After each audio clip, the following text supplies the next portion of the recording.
बिस्मिल्लाहिर्रहमानिर्रहीम। Annuity perpetuity की बहुत सारी चीज़ें अब हम समझ चुके हैं, कैलकुलेट कर चुके हैं।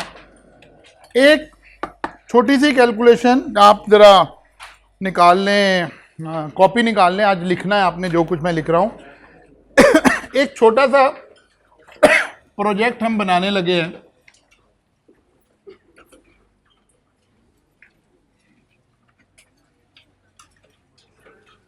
बड़ा खामोश हो जाएं।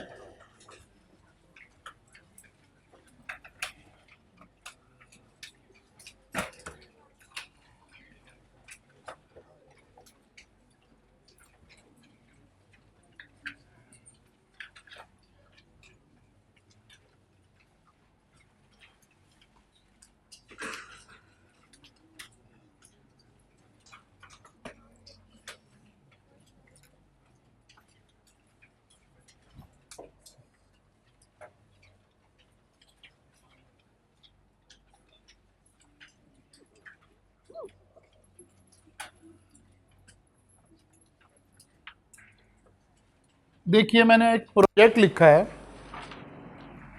T0 का मतलब है आज, टुडे। आज हम इस प्रोजेक्ट में 6 लाख रुपया लगाएंगे। एक बिजनेस प्रपोजल आई है हमारे पास कि हम एक बिजनेस है जिसमें आज हम 6 लाख रुपया अगर लगाएं तो ईयर 1 में हमें 1 लाख रुपया आएगा, ईयर 2 में 2 लाख, ईयर 3 में और ईयर 4 में। अब ये प्रोजेक्ट मुकम्मल हो गया। बस इतना ही प्रोजेक्ट है। जो कुछ था सब कुछ बिक बुक गया। कितने पैसे आए हैं? 10 लाख। लगाए कितने थे? प्रॉफिट कितना हुआ? एक आम इंसान ऐसे ही सोचता है जिंदगी में, ठीक है ना। एक आम इंसान ऐसे ही सोचता है जिंदगी में कि यार मैंने 6 लाख लगाकर 4 सालों में 4 लाख रुपया कमाया है, तो कह रहा होगा कि यार ऑन एवरेज इस प्रोजेक्ट से मुझे 4 लाख मिल रहा है और एवरेज 1 लाख पर ईयर मिल रहा है, ठीक है ना। फाइनेंस के लोग ऐसे नहीं समझते। वो कहते हैं कि ठीक है, बज़ाहिर तो बात ठीक है, लेकिन ऐसे नहीं सोचना चाहिए, बल्कि कैसे सोचना चाहिए। वो कहते हैं कि यार फर्ज कर लें ये जो 6 लाख रुपया था ना, हमारे पास पैसे कोई नहीं है, हमारे पास पैसे कोई नहीं।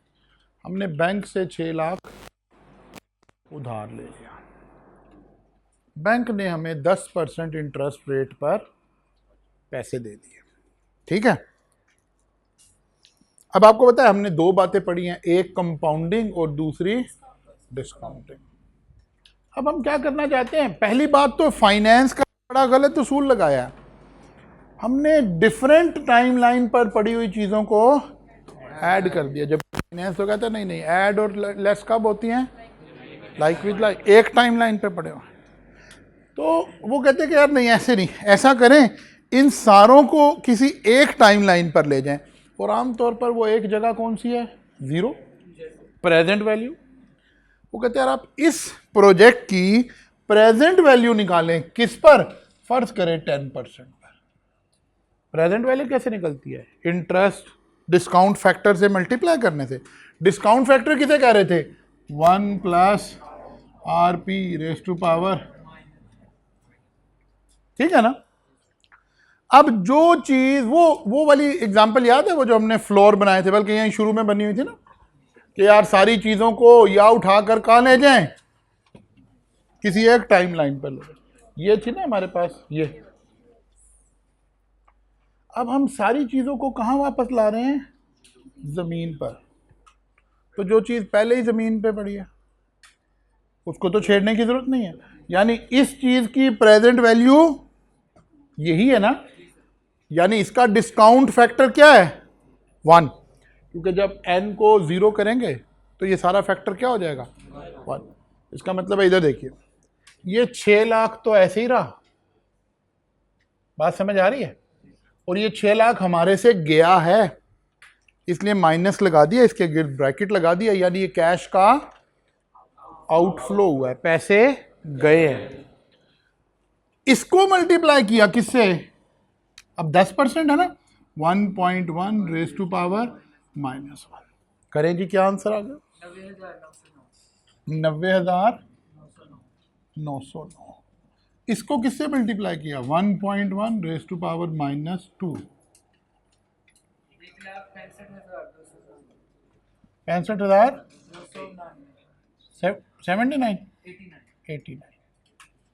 इसको किससे मल्टीप्लाई किया? 1.1 रेज टू पावर -3, 2,25,393। इसको किससे मल्टीप्लाई किया? 1.1 रेज टू पावर -4,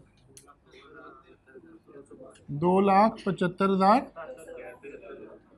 हाँ, ये ठीक है, ये 73 है।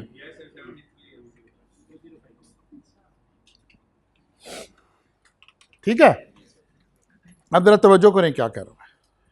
इन 4 फिगर को ऐड करें, this plus this plus this plus this, और इसमें से ये माइनस कर दें।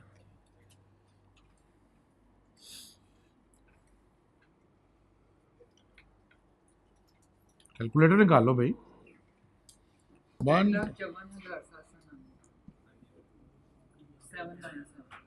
7 ये आ रहा है, पॉजिटिव के नेगेटिव? अब जरा गौर करें मैं क्या कर रहा हूं, इधर तवज्जो करें। ये जो फिगर मैंने निकाली है ना, इसको कहते हैं एनपीवी, नेट प्रेजेंट वैल्यू। क्या कहते हैं? नेट का मतलब क्या होता है? नेट ऑफ कर लेना, माइनस और प्लस को आपस में एडजस्ट कर लेना। इधर भी हमने ऐसे किया था, एक 10 लाख आए थे, उसमें से 6 लाख माइनस कर दिए थे, लेकिन ये प्रेजेंट वैल्यू नहीं थी क्योंकि ये सारी चीजें जीरो पर नहीं थी। लेकिन अब हमने क्या किया, सारी फिगर को उठाकर जीरो पर ले गए और प्लस माइनस को एडजस्ट कर दिया, तो ये क्या बन गया? Net present value. अब फिक्रा सुने मैं क्या कह रहा हूं आपको। फाइनेंस वाला, वो जो नॉन फाइनेंस के लोग हैं ना, वो क्या कह रहे हैं कि ये प्रोजेक्ट हमें कितने पैसे कमा के दे रहा है, और फाइनेंस वाला क्या कह रहा है, ये 1,54,797 रुपए कमाए हैं। ये क्या फर्क है? वो कह रहा है कि देखो भाई, जो बैंक को इंटरेस्ट पे कर दिया है वही तो माइनस किया हमने। जब हम प्रेजेंट वैल्यू निकालते हैं तो हम क्या कर रहे होते हैं? Time value of money minus कर रहे होते हैं। बैंक का इंटरेस्ट पे करने के बाद 1,54,797 रुपए बचे हैं। फायदा ही हुआ है ना, नुकसान तो नहीं हुआ। अब हम कहते हैं यार, अगर बैंक 10% की बजाय हमें लोन 15% पे दे तो क्या होगा? तो फिर ये फैक्टर 15% पे निकालना है दोबारा। ये देखें, ऐसे ही चल रहा है, आपने मेरे साथ लिखते जाना है इसको। ये 6 लाख तो वहीं खड़ा रहेगा ना, क्योंकि इसकी तो प्रेजेंट वैल्यू वही है, लेकिन अब ये वैल्यू आपने निकालनी है 1.15 करके। ठीक है ना? साथ ही ऐड कर लें। अब कैलकुलेटर में एक ही तो 1 गो में करते हैं। कैसे? इधर देखें, मैं आपको करके दिखाता हूं। आप कैलकुलेटर में ये काम कर रहे हो कैसे?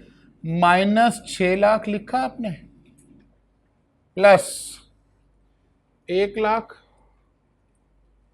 Into 1.15 raise to power -1 plus 200,000 into 1.15 raise to power -2 plus 300,000 into 1.15 raise to power -3 plus 400,000 into 1.15 raise to power -। एक ही दफा सारा काम हो गया, हमारे पास डायरेक्ट एनपीवी आ जाएगी।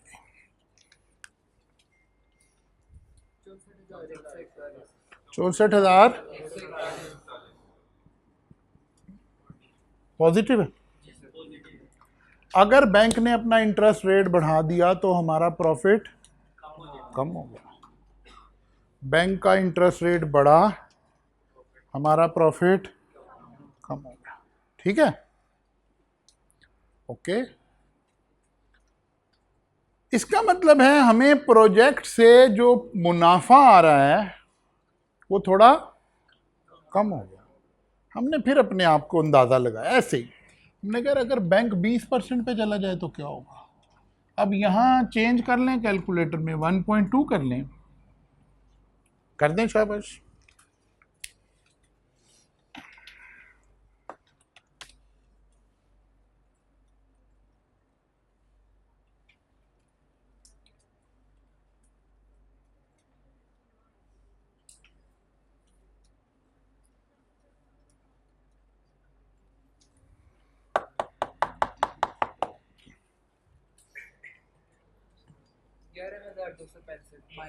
$11,265 $11,265 लेकिन माइनस में आया। ऐसे है, अपना अपना कर लें। मैंने एक काम और किया, अगर बैंक हमें 25% पे दे तो क्या होगा, ये भी कैलकुलेट कर लें।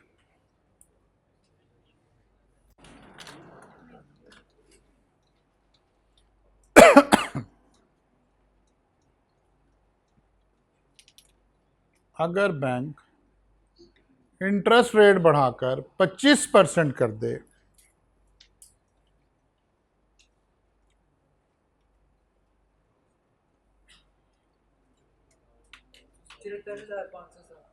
$74,560 नेगेटिव में, ठीक है। सबसे पहले तो इंडिविजुअली कंफर्म कर लें आपकी वैल्यूज यही आ रही हैं, डन है। अच्छा जी, अब जरा इसकी इंटरप्रिटेशन करने लगा हूं मैं। अगर बैंक का इंटरेस्ट 10% है तो प्रोजेक्ट मोर वायबल है, ज्यादा प्रॉफिटेबल है। लेकिन अगर इंटरेस्ट रेट बढ़ के 15 हो गया है तो बिजनेस लेस वायबल हो गया। कंपैरेटिव टर्म में वायबल अभी भी है लेकिन लेस वायबल हो गया।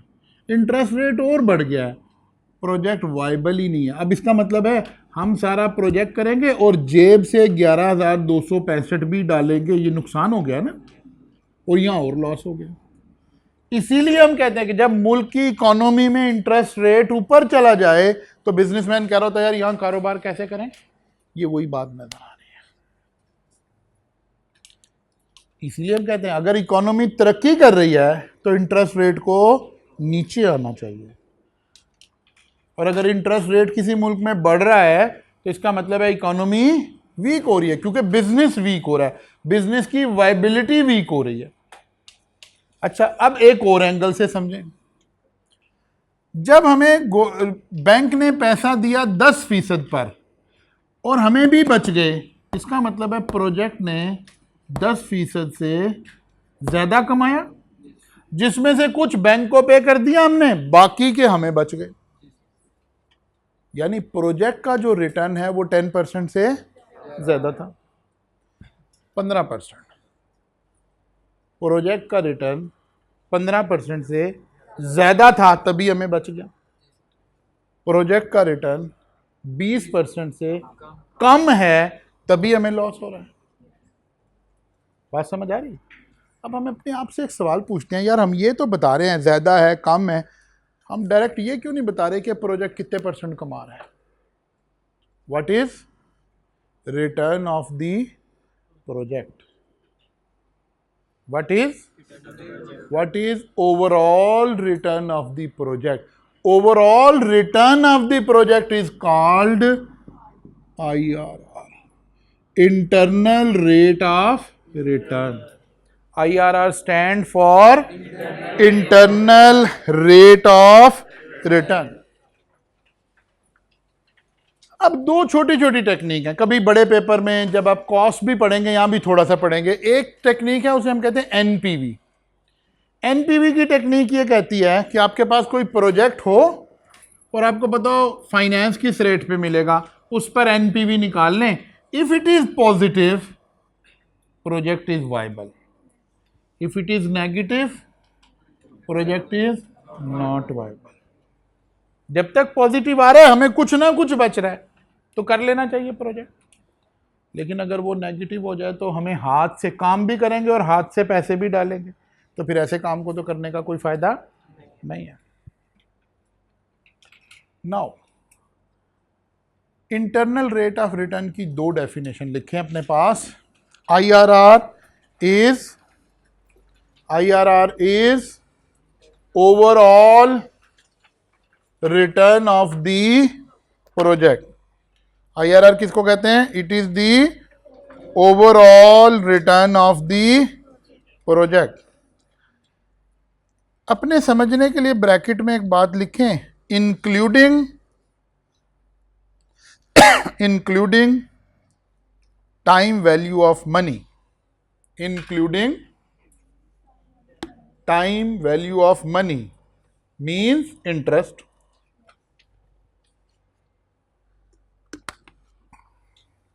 ठीक है ना? मैं एक्सप्लेन करता हूं, अभी लिख लें जरा।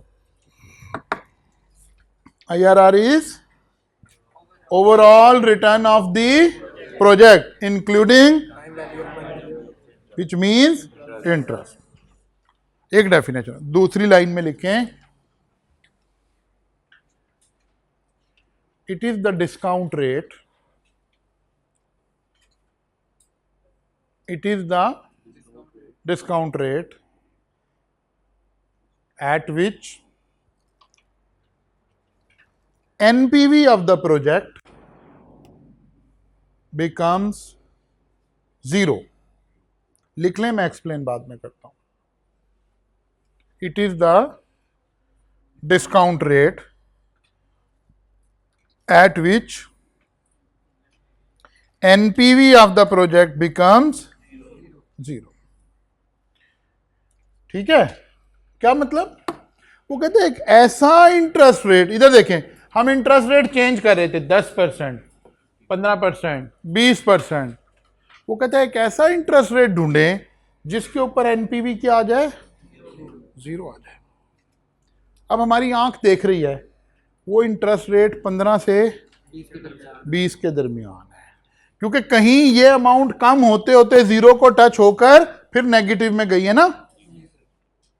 ये बात समझ आ रही सबको? ज्यादा पॉजिटिव, उससे कम, उससे कम, उससे कम, और यहां पहुंचकर ठीक हो गई। अब मैथमेटिशियन ने क्या किया? IRR निकालने का एक फार्मूला बनाया। IRR is equal to R1 plus NPV1 over NPV1 minus NPV2 into R2 minus R1।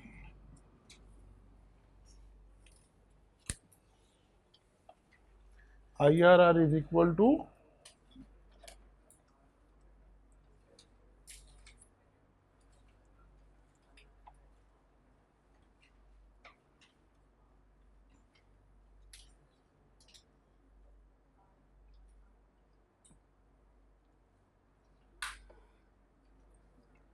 कुछ बात समझ आई है जी? R2 minus R1, R2 minus R1। अब जरा गौर करते हैं, तवज्जो करते हैं। ये पुरानी किताबों का एक तरीका है कैलकुलेट करने का। क्या तरीका है जी? वो कहते हैं यार 2 एनपीवी निकाल लो, आइडियली एक पॉजिटिव और एक नेगेटिव। हमारे पास 1 2 3 4 एनपीवी हैं, ये पॉजिटिव और ये नेगेटिव। इसका मतलब है ये जो रेट है ये R1 कहला रहा है और उसकी एनपीवी 1 है। ये रेट R2 कहला रहा है और इसकी एनपीवी 2 कहला रही है। ठीक है? ये डाटा उठा के पुट किया। R1 कितना है हमारा? 15 plus NPV 1 64,141 over 64,141 minus minus हो गया plus 11,265 into 20 minus 15।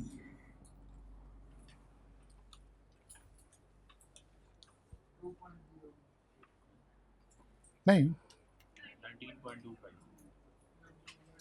it should be between 15 and 20. That is 19.25%.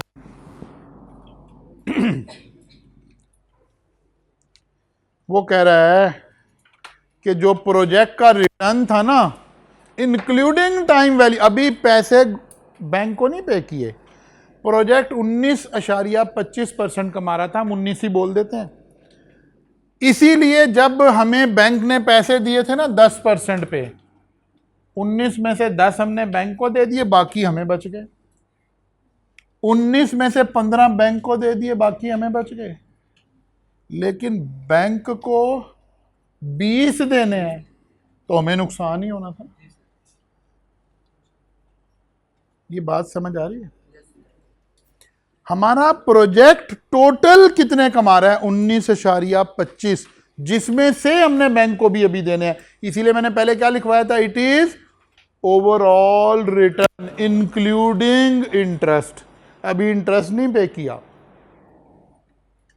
Gross amount कितनी कमा रहे हैं हम?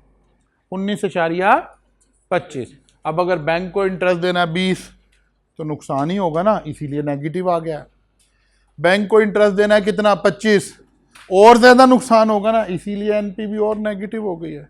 लेकिन अगर बैंक को देना है 15 तो कुछ ना कुछ बचेगा ही ना। ये देखिए नजर आ रहा है बचेगा। It is overall. और ये है क्या? अगर आप इस प्रोजेक्ट की एनपीवी 19.25 पर निकालेंगे तो एनपीवी 0 आ रही होगी। कोई राउंडिंग का फर्क हो सकता है 5-7 रुपए पॉजिटिव या नेगेटिव राउंडिंग, क्योंकि वो एग्जैक्ट 19.25 नहीं है ना, अभी डिजिट और थे। यहां से हमने दूसरी डेफिनेशन बनाई, it is the discount rate at which NPV of the project become 0। किताबों में ये तरीका लिखा है आईआरआर निकालने का, ठीक है। आइडियली, अच्छा ये 100% एक्यूरेट नहीं है। अगर if you want to increase accuracy तो जो डिफरेंस है ना पॉजिटिव और नेगेटिव का, वो कम से कम होना चाहिए। मसलन 15 पे पॉजिटिव, 20 पे नेगेटिव, हमें चाहिए 16 पे निकालने।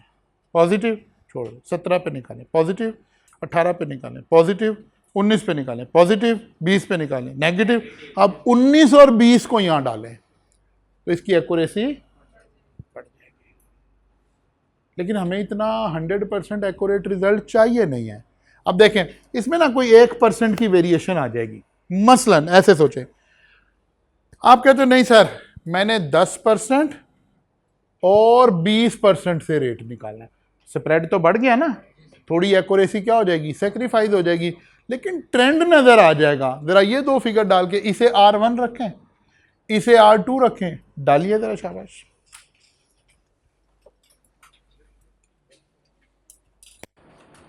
R1 कितना हो गया? 10। एनपीवी 1 कितना हो गया? डिवाइडेड बाय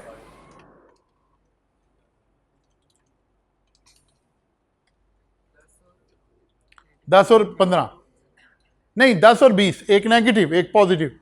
अब 10 और 20 से निकाल रहे हैं, शाबाश। क्या आ गया? 19.32। एक्यूरेसी थोड़ी सी, लेकिन रेंज पता लग गई है कि यार 19, 19.25 का रेट है। कहानी समझ आइए कि नहीं है? अच्छा, किताबों में तो यही लिखा है, एक पॉजिटिव और एक नहीं, हम दोनों नेगेटिव से निकालते हैं। ये R1, ये R2, ये NPV1, ये NPV2। बस सिर्फ माइनस का ख्याल रख के डालना फार्मूले में। दोनों नेगेटिव फिगर डालने लगे हैं, तो R1 कितना आ गया? 15 जमा NPV1 माइनस 11,265। नहीं, R1 20 आएगा, हाँ बिल्कुल 20 आएगा। बिल्कुल 28 इंटू -11,265 माइनस माइनस प्लस हो गया 74,560 इंटू 20 माइनस 15 20 और 25 सॉरी माइनस 25 माइनस 20 जी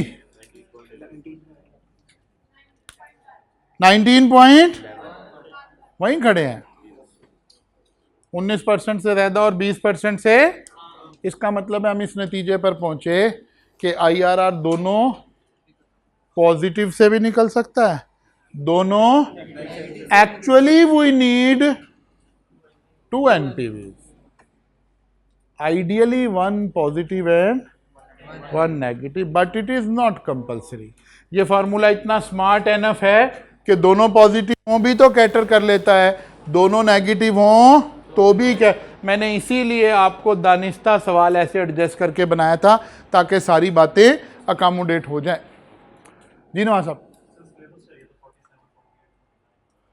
नहीं सारों का नहीं ये कौन से बैच बैठे हैं 47 48 हर क्लास में सिलेबस मिल सकता है ठीक है ना आप सिलेबस में लिखें एन्युइटीज तीनों एन्युइटीज ठीक है ये बच्चों को समझ आ जाएगी तीनों annuities ordinary annuity annuity due and deferred अच्छा जी कहानी खत्म हो गई ये तरीका किताबों में ऐसे लिखा है आपको इसको मैंने एक्सप्लोर कर दिया अब एक तरीका मैं आपको सिखाने लगा हूं कि यार इतनी लंबी कहानी में जाने की कोई जरूरत वो जो मैंने दूसरी डेफिनेशन आपको लिखवाई है क्या लिखी है IRR की एक दूसरी डेफिनेशन भी तो लिखी है वो क्या लिखी है it is the discount rate at which NPV of the project become इसको इस्तेमाल करने लगे हैं कैलकुलेटर पे कैसे लिखना है इधर देखें कितने पैसे लगाए हमने -600,000 plus 100,000 into 1 plus x raise to power -1 discount rate plus 200,000 into 1 plus x raise to power -2 plus 300,000 into 1 plus x raise to power -3 plus 400,000 into 1 plus x raise to power -4 is equal to 0 at which discount rate निकाल रहे हैं ना एक ऐसा discount rate जिस पे NPV 0 हो जाए मल्टीप्लाइड बाय 100 19.90 पिछली सारी कहानी रेलिवेंट हो गई